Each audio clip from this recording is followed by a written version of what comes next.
नमस्कार साथियों, स्वागत है आप सबका आपके अपने YouTube channel be good classes में। आज की जो अपनी क्लास है 16 नंबर की क्लास है, जिसमें अपन पेपर हल कर रहे हैं 8वां पेपर। देखिए, रेगुलर तरीके से अपन ने 7 पेपरों को हल कर लिया है। अपना अभी जो वर्तमान में पेपर चल रहा है वह 8वें नंबर का पेपर चल रहा है। देखिए, यह क्लास तमाम सभी उन विद्यार्थियों के लिए हैं जो कि वर्तमान में फर्स्ट ईयर में होंगे, जो कि इलेक्ट्रिशियन ट्रेड से संबंधित होंगे। इस वीडियो में आपको वर्कशॉप कैलकुलेशंस और साथ ही साथ इंजीनियरिंग ड्राइंग के क्वेश्चंस भी देखने को मिलेंगे। देखिए, जो पेपर होता है ना, उसमें वर्कशॉप कैलकुलेशन और ईडी इन दोनों के क्वेश्चंस जुड़ के आते हैं। तो इस हिसाब से अपन ये क्वेश्चन भी इसी पेपर में हल करेंगे। ये सारे के सारे क्वेश्चंस आपके एग्जाम को ध्यान में रखते हुए लाए गए हैं, जो कि बहुत ही शानदार पेपर हम सोल्व करवा रहे हैं। बहुत ही शानदार तरीके से हम आपको सोल्व करवा रहे हैं। तो लगातार आप जुड़े रहिएगा चैनल से। चैनल को अगर आपने सब्सक्राइब नहीं किया तो चैनल को सबसे पहले जाकर आप सब्सक्राइब अवश्य कर लें, ताकि आने वाले वीडियोस के जो लिंक रहेंगे वो आप तक सबसे पहले पहुंच पाएंगे। क्वेश्चन नंबर 26 है आपके सामने, जो कि है उपभोक्ता मुख्य बोर्ड में सेवा संयोजन आपूर्ति किस स्थान से जुड़ी होती है। देखिए, क्वेश्चन तो मैंने पढ़ दिया, लेकिन उसको समझना आपके लिए बहुत ज़रूरी है। उपभोक्ता होते हैं कंज्यूमर, जो कि विद्युत की उपभोग करते हैं, विद्युत को काम में लेते हैं। ठीक है, तो जैसे कि अपन जितने भी अपन अपने घरों पर जो विद्युत यानी कि जो सप्लाई आ रही हैं, तो अपन जिस रूम में अपन सप्लाई ग्रहण कर रहे हैं, विद्युत यानी कि लाइट को ग्रहण कर रहे हैं, तो अपन क्या है, एक उपभोक्ता है। तो उपभोक्ता मुख्य बोर्ड जो होता है अपना में सेवा संयोजन आपूर्ति किस स्थान से जुड़ी होती है, तो वह ऊर्जा मापी जो एनर्जी मीटर होता है ना, एनर्जी मीटर जो अपने घरों के बाहर जो मीटर लगा होता है, जिसमें रीडिंग निकाली जाती है, वह एनर्जी मीटर होता है। तो वहाँ से ही अपन क्या करते हैं, फिर सारी सप्लाई लेते हैं। तो यहाँ पर बी ऑप्शन आपका कंप्लीटली सही आंसर होगा, ये ध्यान रखना। क्वेश्चन नंबर 2 आपके सामने, यानी कि पुनः तार बांधने योग्य फ्यूज के लिए फ्यूजिंग फैक्टर क्या है। ये पुनः तार बांधने वाले जो फ्यूज होते हैं ना, ये होते हैं किटकैट फ्यूज, जो कि पोर्सलिन के द्वारा बने होते हैं। तो इनका फ्यूजिंग फैक्टर जो होता है ना, वह होता है यहाँ पर 1.4 होता है। ये आप ध्यान रखना है ना। अगला क्वेश्चन आपके सामने है, जो कि तंतु लैंप जो होता है ना, तंतु यानी कि जो आपके घरों में पहले लगाया जाता था कांच वाला, जिसमें एक स्प्रिंग होती है, इस प्रकार से लैंप होता है। ठीक है, इसमें यहाँ पर ये तंतु होता था। ठीक है, तो इस प्रकार का जो लैंप होता है ना, इसमें पूछा गया है कि कार्यकारी तापमान कितना होता है, यानी कि इसके अंदर कितना टेम्परेचर होता है। तो यहाँ पर 2300 डिग्री सेल्सियस टेम्परेचर होता है। और ये जो तंतु होता है ना, ये बना होता है टंगस्टन का ये बना होता है। और अगर इस टंगस्टन का अगर अपन तापमान का यानी कि गलनांक माने, तो इसका गलनांक होता है 3400 डिग्री सेल्सियस। अब देखिए, कार्यकारी तो 2300 डिग्री है, अगर ये 3400 हो जाए तो ये गल जाता है और टूट जाता है। ठीक है ना, तो ये ध्यान रखना, कार्यकारी कितना है 2300 डिग्री। और इस टंगस्टन यानी कि जो ये तंतु होता है, इसका गलनांक कितना होता है, तो 3400 डिग्री सेल्सियस होता है। ये आप ध्यान रखना, ठीक है ना। नेक्स्ट क्वेश्चन पर आते हैं। अगला क्वेश्चन है BIS का पूरा नाम क्या है। BIS का काफ़ी बार नाम पूछा गया है। तो BIS का पूरा नाम होता है ब्यूरो ऑफ इंडियन स्टैंडर्ड, यानी कि अगर इसको अपन हिंदी में समझे तो भारतीय मानक ब्यूरो होता है। ठीक है, भारतीय मानक ब्यूरो होता है, ये आप ध्यान रखना। BIS प्रतीक का नाम क्या है, यहाँ पर प्रतीक का नाम पूछा है, तो प्रतीक का नाम क्या है, यह होता है इंटरमीडिएट स्विच होता है। ठीक है, जो कि जीने की वायरिंग यानी कि CD की वायरिंग में इसको प्रयोग करते हैं, है ना। लैंप का पूछ ले आपसे कैसा होता है लैंप का प्रतीक, तो लैंप का इस तरीके का होता है ना। और इस प्रकार का भी लैंप का प्रतीक होता है, एक इस प्रकार का भी लैंप का प्रतीक होता है। ये तीनों जो है ना लैंप के प्रतीक हैं। ठीक है, नेक्स्ट क्वेश्चन पर आते हैं। नेक्स्ट क्वेश्चन आपके सामने है, श्रेणी परिपथ का क्या उपयोग है। श्रेणी परिपथ है ना, जो एक तो फ्यूज लगाने के लिए काम में लेते हैं, स्विच लगाने के लिए काम में लेते हैं।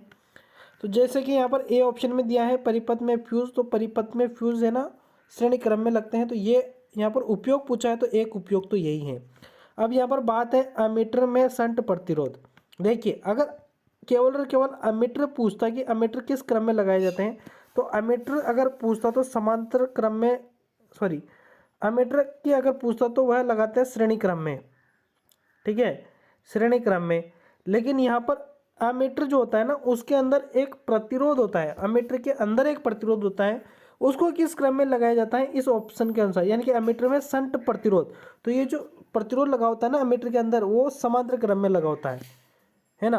तो ये शंट प्रतिरोध किस में लगा होता है, अमीटर के समांतर में लगा होता है, इसलिए ये ऑप्शन यहाँ पर सही नहीं बैठ रहा है, क्योंकि श्रेणी क्रम में तो अमीटर लगता है, लेकिन ये प्रतिरोध जो है वह अमीटर के समांतर में लगता है। ठीक है, वोल्ट मीटर संयोजन, वोल्ट मीटर जो होते हैं वह किस में लगते हैं, समांतर में लगते हैं।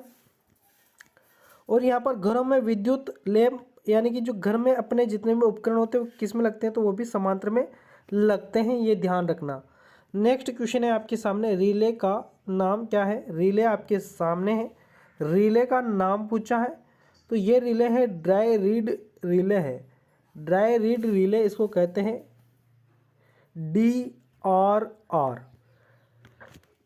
Dry read relay.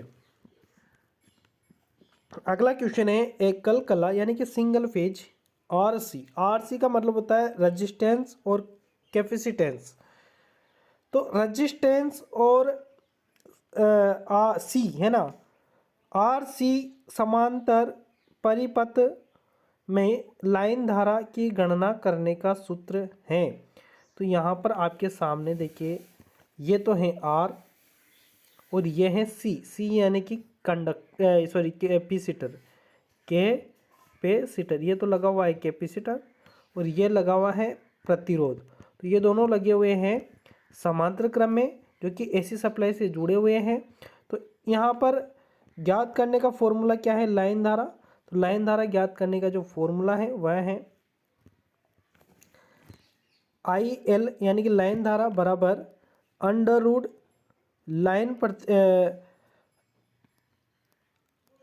I², यानी कि जो प्रतिरोध के अंदर धारा है वह, प्लस जो कैपेसिटर के अंदर धारा है वह।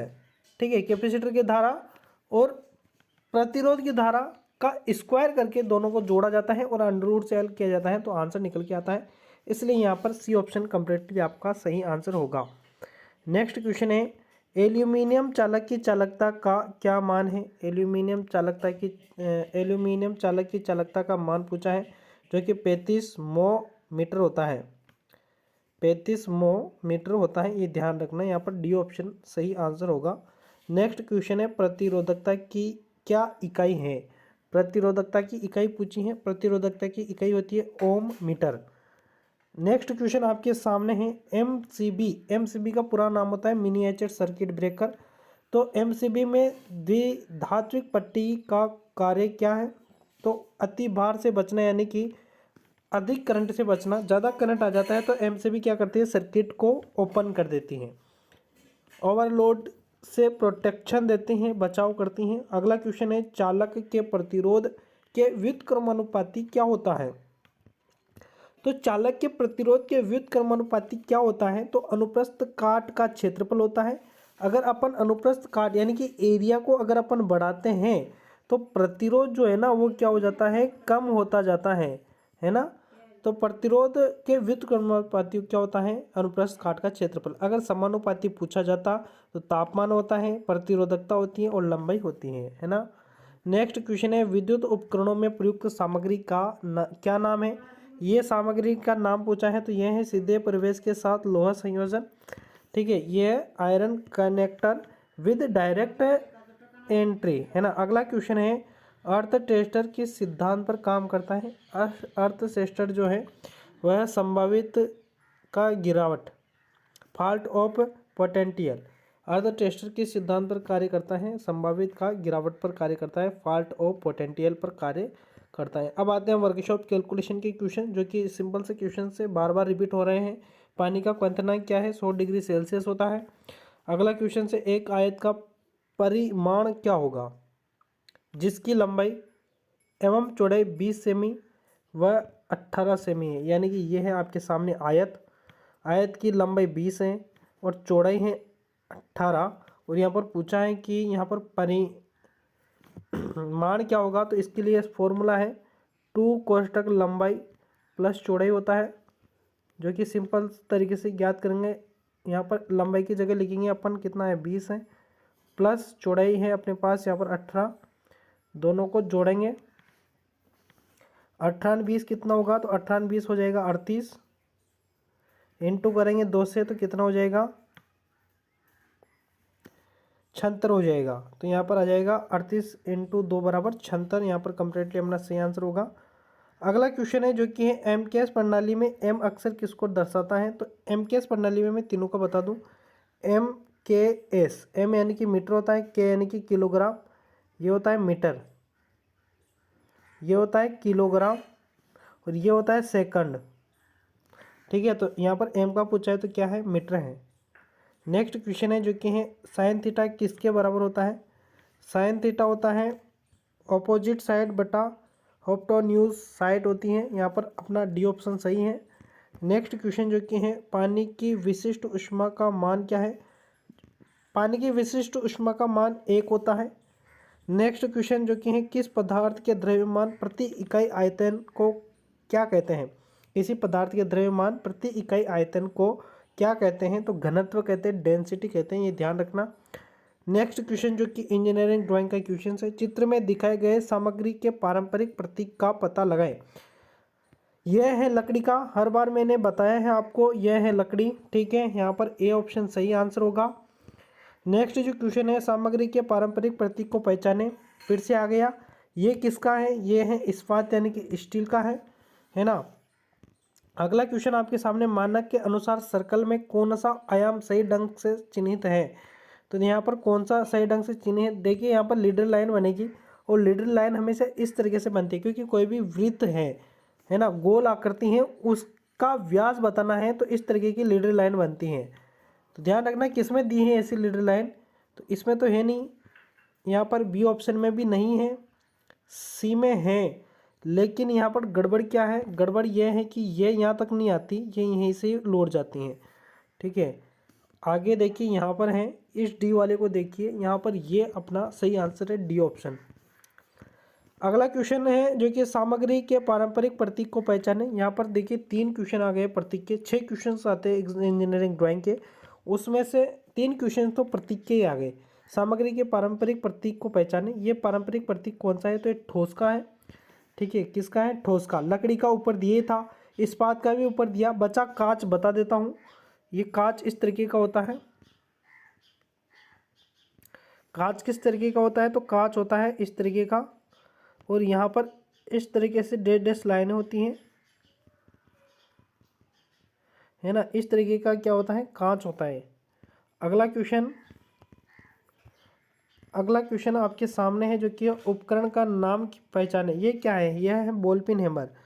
ठीक है, बॉल पिन हैमर इसको कहते हैं, तो यहाँ पर सी ऑप्शन सही रहेगा। नेक्स्ट क्वेश्चन जो कि अंतिम क्वेश्चन है, आईएस मानक के अनुसार कौन सा single stroke vertical letter A सही है। तो सिंगल स्ट्रोक में ए कौन सा सही है, वर्टिकल लेटर के बारे में पूछा है। Single stroke vertical vertical letter के बारे में पूछा है, तो ये तो नहीं होगा, ये थोड़ा सा ये एटलिक में है। एटलिक होता है तिरछा, तिरछे शब्द है ना, एटलिक में है ये, तो ये नहीं होगा, ये एटलिक है, ये भी एटलिक है ना। और यहाँ पर ये देखिए ये भी एटलिक है, लेकिन ये डबल स्ट्रोक है, इसमें डबल लाइन है, इसलिए डबल स्ट्रोक, यानी कि हमारा सी ऑप्शन कंप्लीटली सही आंसर हो जाएगा। और ये गलत है, क्योंकि ये इस तरीके की कोई डिजाइनिंग नहीं होती, पूरा प्रेस होना चाहिए, है ना, तो यहाँ पर फिक्स है ना। और देखिए ये जो लाइन्स है ना, ये टेढ़ी मेढ़ी नहीं होती है, बिल्कुल सीधी होनी चाहिए। और यहाँ पर इस तरीके की भी कोई लाइन नहीं निकलनी चाहिए, और नीचे भी इस तरीके की लाइनें नहीं निकलनी चाहिए। ठीक है, ये ध्यान रखिए, छोटी छोटी बातें ही होती हैं इनमें। बाकी ये क्वेश्चन आपके समाप्त होते हैं, नेक्स्ट क्लास में फिर हाजिर होंगे, और फिर आगे क्वेश्चनों को करने की कोशिश करेंगे, नए पेपर के साथ फिर हाजिर होंगे। तो लगातार आप चैनल पर बने रहिएगा, चैनल को सब्सक्राइब नहीं किया तो कर लेना। मिलेंगे नेक्स्ट वीडियो में, तब तक के लिए धन्यवाद, शुक्रिया।